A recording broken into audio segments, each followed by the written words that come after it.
Hello, you wonderful people, and welcome to another episode of Crime Centric. This being a show where I talk about crime dramas that I watch. For today's episode, I'm going to talk about the latest episode of Ray Donovan. A lot of interesting things went down in this episode, so let's break it down. I love that you kind of have that awkward moment where Ray's just like staring at Molly in bed, and I think for him it's weird because I think for him, and he ends up talking about this later on, it's because he likes her. Like, usually, lately, anytime he's hooked up with someone, and the last person he hooked up with was, I'm blanking on her name, but it was, the actress Lola, she played, it was like, she was a lady that was like running for mayor against Ferrati last season. Like, that's the last time he hooked up with somebody, to my recollection. And now it's just kind of like one of those like spur of the moment type of things. So it's like, this is the first time he's ever probably been with someone, well, I'm blanking on her name. She's Lily Simmons' characters from season 5? Right. I think that might have been, I don't know. I don't know whether that was just an affair thing or whether he actually did like her. I mean, obviously he did care for her on some level, but it just seemed like this situation with Molly was a little different. And I think it's what got him sitting there, because it was like, wow, I actually kind of like you, and I don't want to mess this up because I literally have destroyed every other relationship I ever had anyway. So he didn't want things to kind of go down like that. And I like that he's leaving and everything, and she's like, oh, why do you get to be the one that like leaves and everything? She's like, you're not the only one with intimacy issues and stuff like that. But he was like, but this, because she's like, what if I want to make a big exit and stuff like that? He's like, but this is your place. And she's like, exactly. So I was like, I love that. I also love that he literally walks out and is like, oh, lo and behold, her dad's sitting there. It's like, well, that's weird, especially considering the fact that you used to work for her dad and everything. He also referenced Ezra, which we haven't heard Ezra's name come up in a while. I want to say the last time we saw anything kind of connected to Ezra, wasn't that like season 5, I want to say? I think it was Ezra's wife, or rather widow. She was selling Ray's house. I think that's the last connection to Ezra we've seen really come up. I mean, obviously his name hasn't come up for a while. I mean, obviously, Ezra died a couple seasons ago. Maybe that came up and I didn't remember that, but because it seems like Jim kind of has, it's like, oh, you should have, stayed with me, don't you, kind of the horse that you abandoned, essentially. I know that's not what he said, but basically like, oh, the good stuff was good with me, and then look where I am now. You went off to work for Ezra, which, like I said, maybe that came up earlier in the series, but I didn't remember. And I guess like he left his job with Jim behind to work with Ezra. I'm wondering what was that. Like I said, that might have gotten brought up in earlier seasons. I just don't remember because it's been so long since I've seen the earlier seasons. But regardless, it's just kind of awkward. Just like, oh yeah, running into him. And it's like, yeah, especially considering your history and everything on top of everything. It's like, oh yeah, Mickey. Yeah, I heard about your dad. You didn't like him too much yourself, did you? And it's like, yep, that was interesting.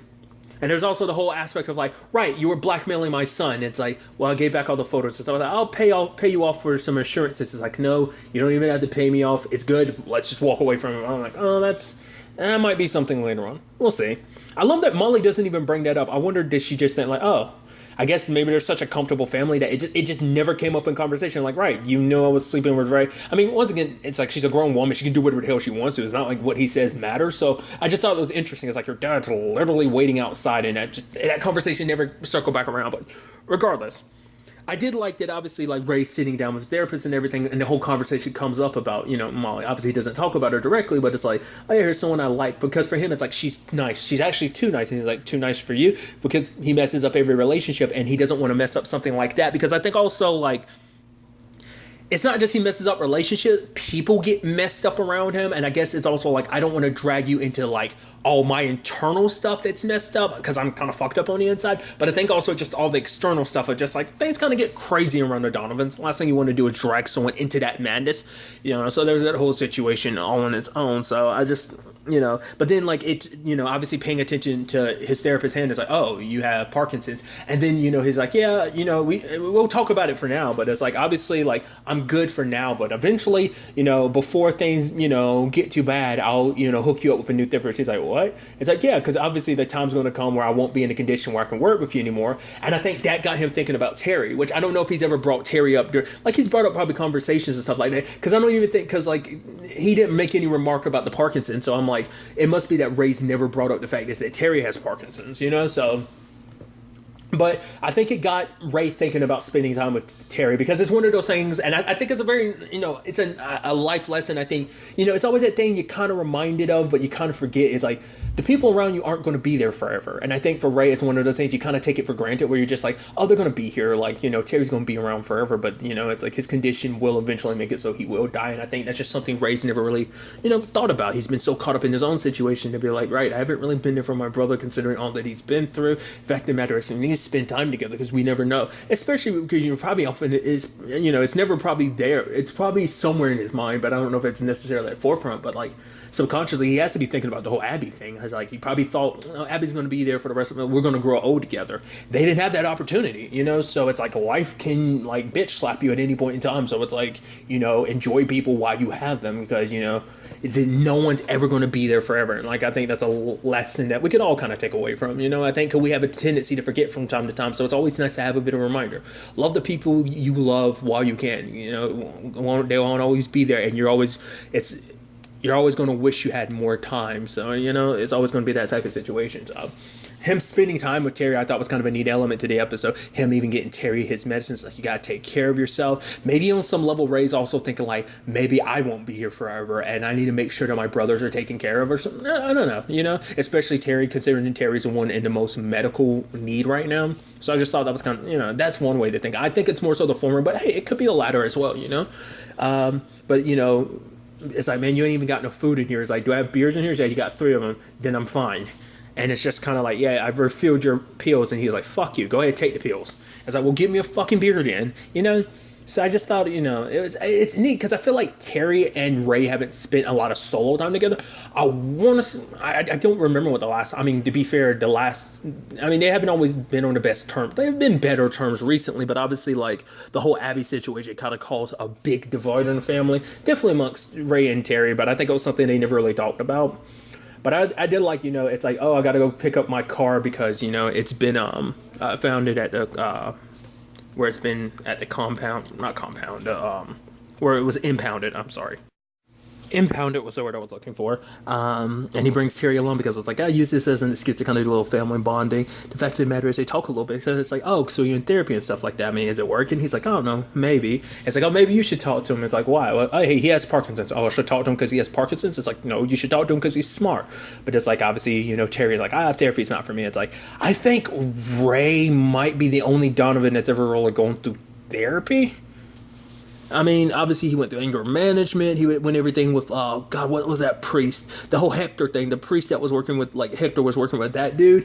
That's kind of the closest thing to therapy he's done too. I don't think any other Donovan has really gone to therapy. I think it's just kind of, especially, Mickey would probably like, that's BS. I think that's kind of something everyone else is kind of probably have that same opinion. I mean, Bunchy's issues, he probably doesn't want to talk to anyone about. Terry, probably the same. It's like, nah, I'm good. As long as I can drink, I'm good.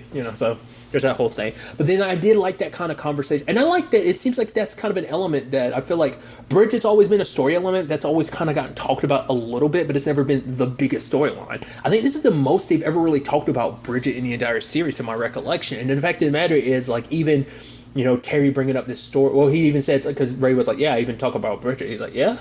Is it kind of helping you, kind of basically asking it, is it kind of even helping with that, kind of good on you to kind of talk to someone about that. But Terry says this interesting thing where it's like, the last thing I did, the day she killed herself, it's like the day she jumped, I fixed her eggs. I asked her, because it's that thing I think what kind of gets trapped in, like, when you have something traumatic like that happen, it's like, it probably rotates in his head all the time. Like, the last thing I ever said to her was just kind of a casual conversation. I didn't really say anything. It's like, it's like if you only, hindsight's 20/20. If only you knew then what you know now, and that's always going to be the sad situation with that tragedy. It's just kind of like, all for him, it's like, you want some eggs? Here's your eggs. Like, that's all you've ever really said to your sister, especially knowing, like, now it's like, she killed herself that day, and it's like, maybe if I said something more, if I talked to her more, maybe things could have been different. And I think that kind of stays floating in his head. I don't think, and the fact is, he says that to Ray means that their entire lives, he's never said that. And I guess maybe it's just because Bridget's that subject that they just, none of them like talking about. It's such a sore subject. I don't think anyone likes talking about it. So I just thought that was kind of an interesting little dialogue between them. And I was like, oh, they show up there, and lo and behold, it's like, oh, we got to go. The dude's, oh, he wants to get breakfast. All right, well, let's go. They go on a carnival, not a carnival ride. they go to a fair, they get on a ride, and it's like, oh, like, Ray, last time we were on something like this when you were younger, you were screaming like a girl. It's like, no, I'm pretty sure that was you, Terry. He was like, what? No, it wasn't me. It's like, yeah, it was you, and I'm pretty sure you pissed your pants. And Terry's like, oh, fuck, because he remembered, just like, oh, that totally was me. Because I think that has happened before, where, like, Terry has mistaken something, like, oh, that was you. It's like, no, that wasn't me, Terry, that was you. He's like, it was me? What? I forgot what the other example was, but there was something, I felt like barely recently in the show that it happened where Terry had thought it was something that was Ray, but Ray was like, no, that was you, Terry. It totally was you. It's like, he's like, what? It was? Man, I think it was something maybe last season conversation-wise. I don't remember. But the fact is, seeing them having so much fun and Terry screaming at the top of his lungs, oh fuck, oh fuck. It was neat. Even seeing Ray kind of smiling and stuff like that, something you rarely see him kind of having fun. Part of me wonders that just leaves Shiver just kind of like, kind of slipping through, but I think it's also just fun, especially because he's hearing, Terry scream at the top of his lungs like that. So, and I love they go back and it's like, oh wait, where are you going? The dude's like, oh yeah, I'm going to lunch. It's like, well, we were here earlier, but you were off to breakfast. He's like, yeah, I'm off to lunch. And I'm like, it almost seems like you're never there. Do you actually work there, or do you just make excuses to go eat breakfast and then whatever? I thought Ray was going to do something, but it's like, nah, Terry did a good uppercut, pow. I was like, huh. And it's like, well, let's just take the car and go. I was like, so, okay, we're not going to worry about that situation at all, are we? Okay. I just thought that was interesting. And I also love that while he's in a car with Terry, because I had skipped over them sitting down and talking and stuff like that. Because Terry was telling Ray, like, when my time comes, I don't want to be a vegetable. Fact of the matter is, I want to kind of be, I want to go out on my own terms. Like Abby, it's like for him, it's like that was the strongest thing I've ever seen. Someone being able to dictate how they go down, and it's like obviously he's like, I know that never sat right with you, and obviously for me, it's like I felt like that was the right thing to do. But for him, he apologized because he knows, like, at the same time, it's like it's messed up because once again, Ray never got to say his goodbyes, and it's like you were, especially because he was going through so much to try and save Abby, and it's just like but he does apologize, which because they're the Donovans, they don't really show their feelings like they should. So all Ray says is fuck you. It's like, all right, I guess that's a okay, I forgive you and I love you kind of rolled up all in one. That's just how the Donovans roll, I guess. But yeah, I love that whether you're in the car, Molly calls him and he's being embarrassed to talk to her in front of like Terry, and I'm like, oh, that's so cute. It's almost like a high school crush, or like, oh no, I don't want my parents knowing I'm talking to my girlfriend. It's like, it's kind of adorable. And then even Terry notices. I love that Terry's just looking at him, and he's like, what? It's like, I don't know, I'm just glad I haven't seen you happy in so long. And it's like, yeah, it's seeing Ray happy. Like, definitely tells you the fact is that he really has a thing for Molly. So that's actually super cute. Then there's the whole deer situation, because Terry kept saying like, oh, at first he thought he was having those visions and everything, because was it the ayahuasca? I don't think it was ayahuasca he was on. It was something, maybe that's what he said, I don't remember. But whatever it was that was getting him tripping balls, where he had visions, like, well, I thought I was having visions because I saw Mick dead, so that's like, oh, and then it turns out he's dead, but then obviously it turns out, wait, he's not dead. So I mean, granted, once again, that could still be foretelling, because that could just be the fact is, hey, he's going, because the fact is they make a point of like, oh, they end up hitting a deer. Literally, Terry had a vision about a dead, a deer, and it's like, now it's dead. So it's like, the fact is he kept seeing Mick multiple times. I mean, it makes him, I don't know. Part of me thinks like Mick is going to die at the end of this season. Could be. We'll kind of see it. But I don't think Mick's making it out of it just because of that vision. I think they're setting that up to be like, oh, Terry's visions aren't BS. Like, there's going to be some truth to that, But for him, they're like, I was like, oh, this deer is suffering. The fact is, Ray, get your gun and put it down. I'm like, well, because obviously, for one, it's like, well, Ray has to do that, which I'm sure, like, the whole conversation about Abby came up earlier in the episode, so I'm sure, like, that was resonating through his. But part of me was like, is that foreshadowing something else later on down the road? We're going to have to see, but I don't know. Ray taking Terry back to his place and be like, yo, Terry, you need this place, you shouldn't live here alone. The fact is, come live with me in bunch. And Terry's like, nah, I like my little place. And then they sing that little, Irish lullaby that their mom used to sing to them before they went to sleep. And I was like, oh, it's just kind of a sweet moment. And then obviously Ray meeting up with Molly at the end. It's like looking all cute and adorable, like not knowing which way to turn their heads to kiss and stuff like that. It's like, I don't know, the spark of something new, I think. It's gonna, obviously Ray's kind of been going through some changes. Obviously still got a lot to work on, because there was a whole like, oh yeah, you talking about that old Connor situation? It's like, no, we're not. It's like, yeah, we're not there. I'm like, is that something Ray's? Yeah, because I mean, obviously, that's something Ray hasn't always dealt with, was the whole O'Connor situation. So I'm curious, like, is that something he's gonna, talk to his therapist about? Probably not. It's like where things are with my family, because I guess that's more present stuff. That's in Ray's mind. It's like, yeah, even though that might have caused me some deep psychological issues, the whole O'Connor situation, that was in the past. Can't do much about it now. But my family, like, I might have issues with my family, but they're here now, so we can potentially work on that. So that might be how Ray sees it. But regardless, very interesting things kind of went down on that front. Another side of this episode is the whole Bridget situation, because she's like, oh yeah, I'm kind of not going in today. Do you want to go have something, do something fun? And you can tell, like, right, she's trying to make up for the fact is, because you can tell it's like, oh, because I slept with Adam, she feels guilty, and so she wants to spend time with Smitty to kind of make up for it. And he's like, what's wrong with you? And she's like, I wasn't working that night. And he's like, what happened?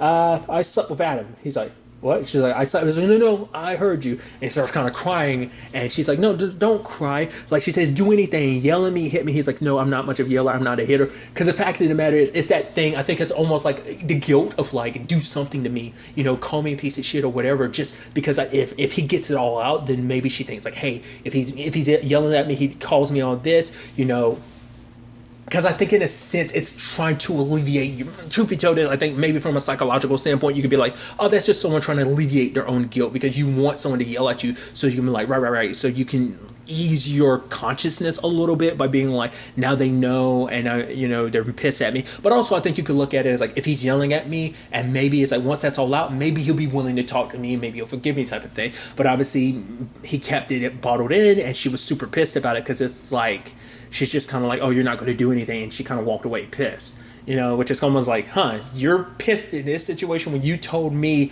that you cheated on me, and I think it's just that thing of like, when you want a certain reaction, because it just, like I said, alleviate your own guilt. Smitty,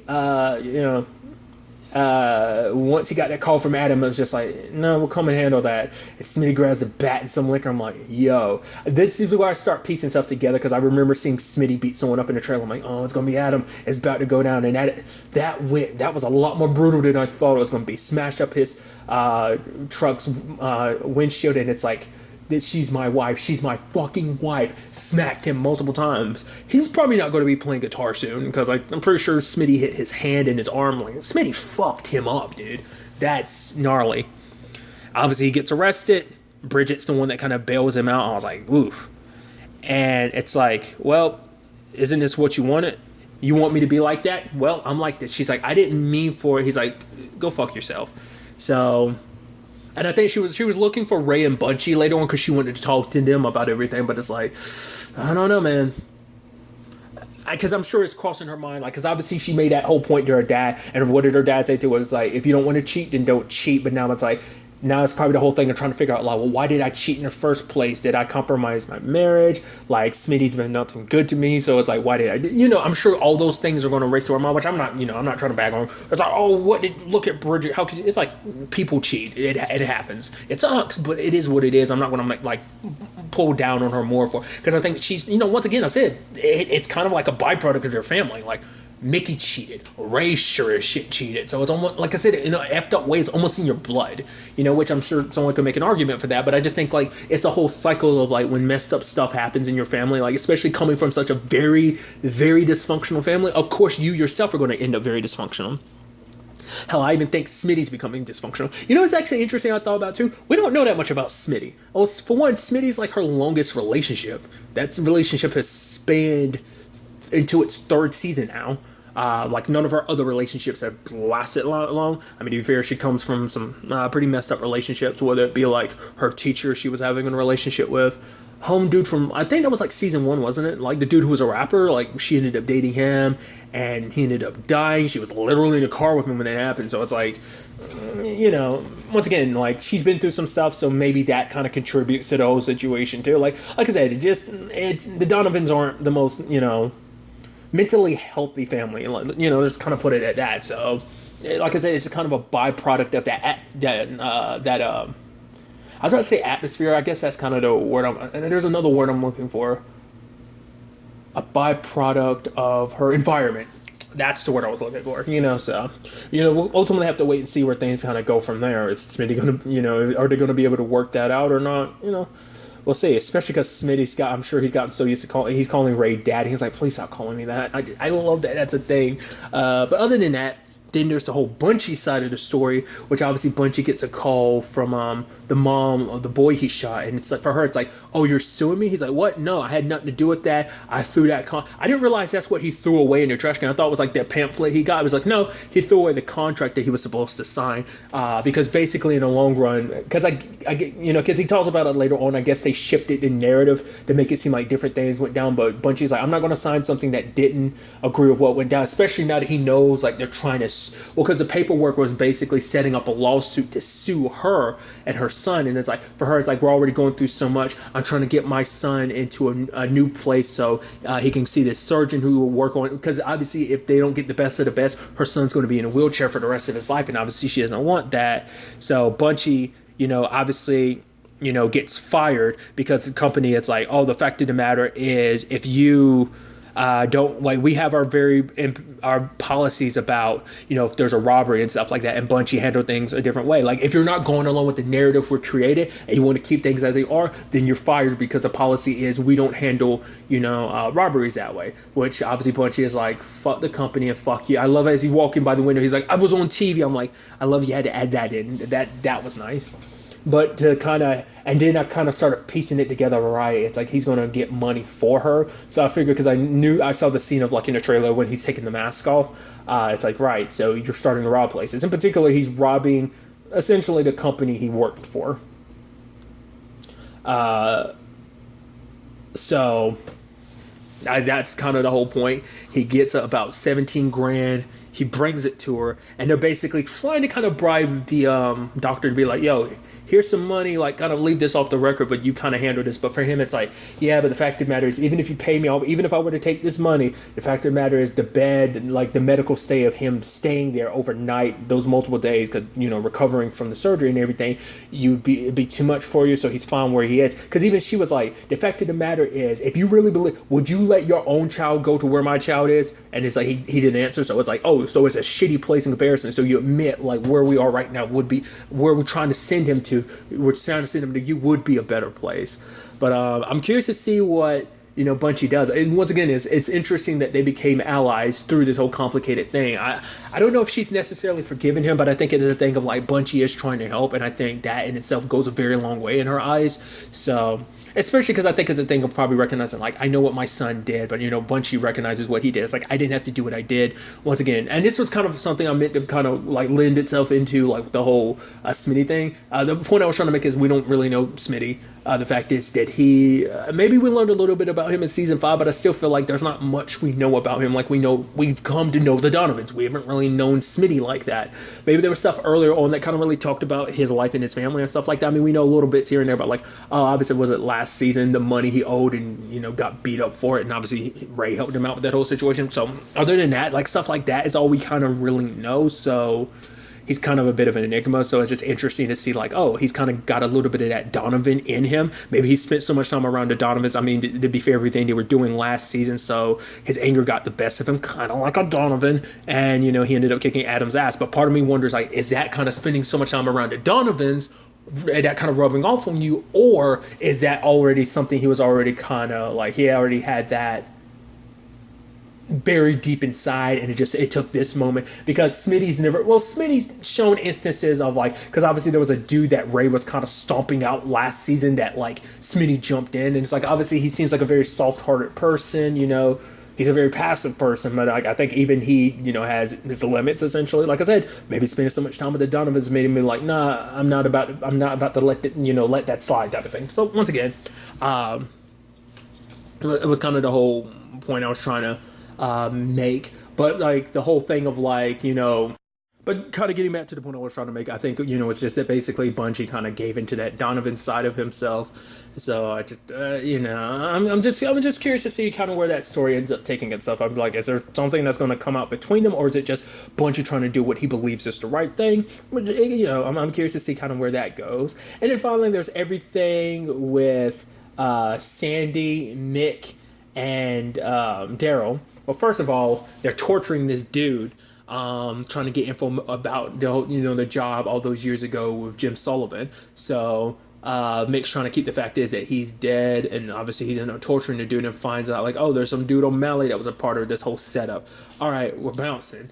And Daryl's like, are you really going to leave him like that? It's like, it's fine. The fact of the matter is he ain't going to talk. Bang. It's like, oh, Sandy was like, you're supposed to be a ghost, Mick. Let's keep it that way. I'm like, yo, freaking Sandy's a thug, dude. That's nuts. So the fact of the matter is, they go get O'Malley. They sneak him out. It's almost messed up in the grand scheme of things. I'm skipping around, but it's like, you broke him out of the home that he was in, the home where it was supposed to be a place that was closer to his boys, and it's like, all that, and you end up killing him. Especially because Daryl wasn't down for the fact is that, we're going to torture him and everything, which I also love. It's like, man, this dude doesn't really know anything. He's out of his head. Mick, are we really going to do this? And I love that Sandy being Sandy, God bless her soul. It's like, oh, you remember you fingering me back in the day? I was like, oh, Sandy, oh, Sandy, dear sweet Sandy. Sandy.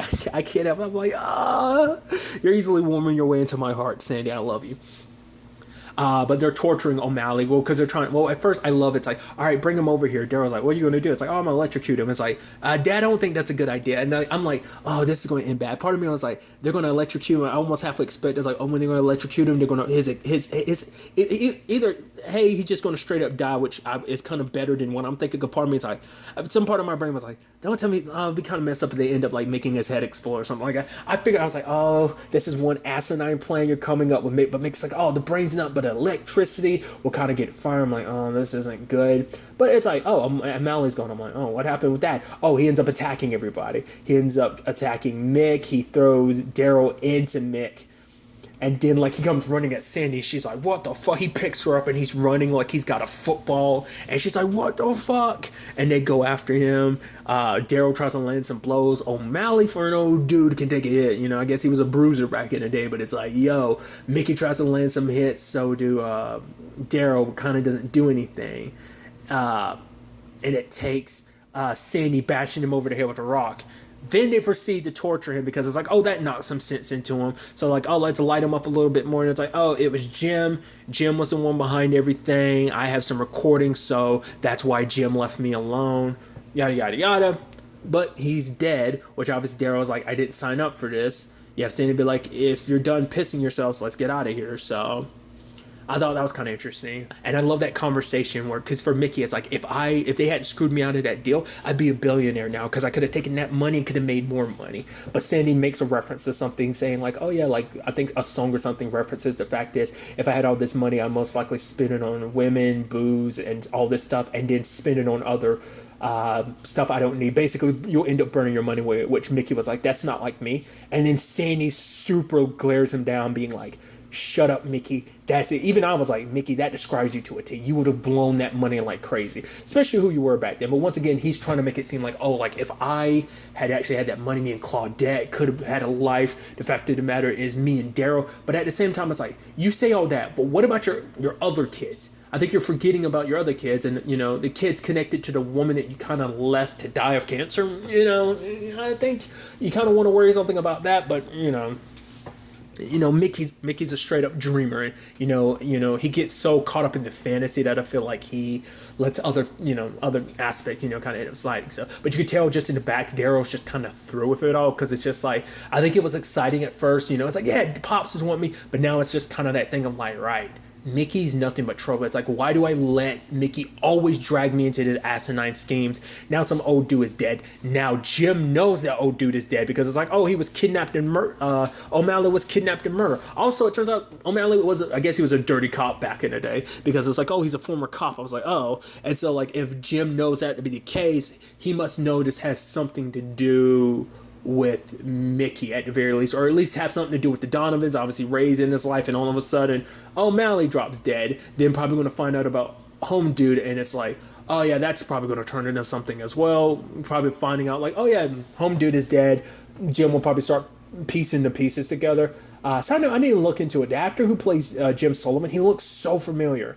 Like, I feel like I can recognize his face without the facial hair, but I can't remember what I know him from. Like I said, I want to have to look into that. But that's probably not going to be good because it's not even like they're doing this low key. It's like you're dropping by. It's like this is just one, like I said, one asinine thing to another. It's just like you're leaving a trail of bodies. So this isn't going to end well, especially because Detective Perry's on a lookout because Claudette kind of informed her. I wonder, did she tell her, like, yeah, Mickey's alive and everything.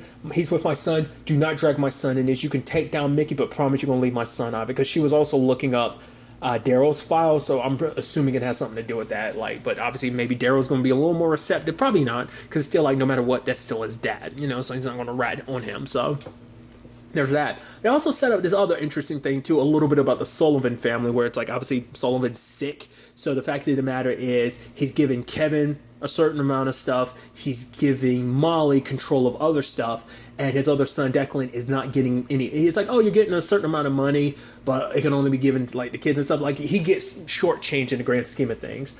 Obviously, so like the Sullivan family isn't above like having issues. Now what that'll turn into later on, it's small now, but you can definitely tell that's setting up something much big. The actor who plays his son Declan, I'm like, I've seen that actor in so many different things, but I feel like there was something super recent I saw him in.